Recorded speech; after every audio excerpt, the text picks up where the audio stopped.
Situation को वैसे ही के वैसे रखें जिससे कि हम उसको सेव कर सकें, उसकी स्थिति को और ज़्यादा खराब होने से बचा सकें। यही है ना फर्स्ट एड मेडिकल साइंस में। सेम आपके संबंध में भी ये चीज़ें लागू होती हैं। कहीं पर भी घर में या स्कूल्स में या फिर कहीं पब्लिक प्लेस पर कहीं पर भी आग लगती है, अगर इनिशियल स्टेज काबू कर लेते हो, ठीक है ना, तो उसके जो भयावह दुष्परिणाम होते हैं उनसे क्या है, राइट में कौन सा लिखा हुआ है, वाटर है, ठीक है। दूसरा क्या है, फोम है।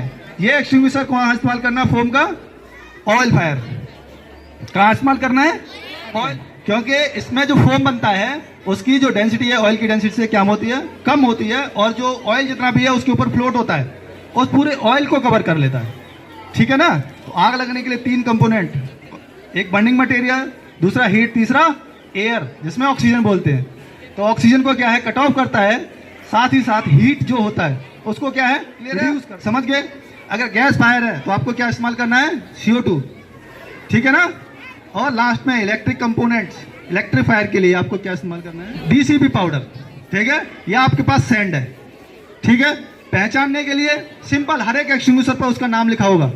बिना पढ़े एक्सटिंग्विशर यूज नहीं करना। बड़े बच्चे 10th क्लास वाले ध्यान रखना है इस चीज को, 9th क्लास वाले, कि आपको ऑपरेट करने से पहले एक्सटिंग्विशर को बॉडी से दूर रखना है, अपनी बॉडी की जो रेंज है उससे बाहर रखना है, और एक्सटिंग्विशर को बॉडी से 45 डिग्री बाहर की ओर टिल्ट करना है। जिस हैंड में आप पकड़ रहे हो, राइट हैंड साइड, आप राइट हैंड का इस्तेमाल करते हो, मास्टर हैंड, तो राइट हैंड की साइड 45 डिग्री बाहर की तरफ टिल्ट करना है, ठीक है ना। अगर लेफ्ट हैंड का इस्तेमाल कर रहे हो तो लेफ्ट हैंड की साइड 45 डिग्री बाहर की तरफ टिल्ट करना है, ठीक है ना। क्लियर है। इस ये है कि ये आपकी जो आपकी बॉडी की रेंज है उससे दूर निकल जाएगा।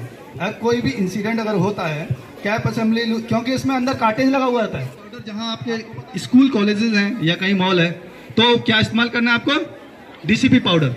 वो सेम काम करता है, DCP पाउडर सेम जैसे आपका सैंड काम करता है, ठीक है ना। पाउडर है तो पाउडर में जो पार्टिकल्स हैं पाउडर के, वो एक दूसरे के साथ अटैच नहीं होते, विद्युत का कुचालक होता है, इलेक्ट्रिसिटी फ्लो होने नहीं देता, ठीक है ना। ऑपरेट करोगे तो CO2 जैसे रिलीज होती है, रिलीज होने के बाद क्या है, वो ठंडी हो जाती है, मॉइस्चर डेवलप करता है। CO2 जैसे ही रिलीज होती है ना, तो रिलीज होने के बाद में ये पूरा ट्यूब को क्या ठंडा कर देता है। एक सेफ्टी मेजर्स है इसके पकड़ने का तरीका, ये जो डिस्चार्ज हॉर्न है इसके पकड़ने का तरीका, इसका एक सेफ्टी मेजर्स है, ठीक है। तो इसमें डिस्चार्ज हॉर्न में एक कैरिंग हैंडल लगा हुआ है, वो कैरिंग हैंडल पकड़ना है आपको, ठीक है। कैरिंग हैंडल पकड़ना है। अगर जिसमें कैरिंग हैंडल नहीं है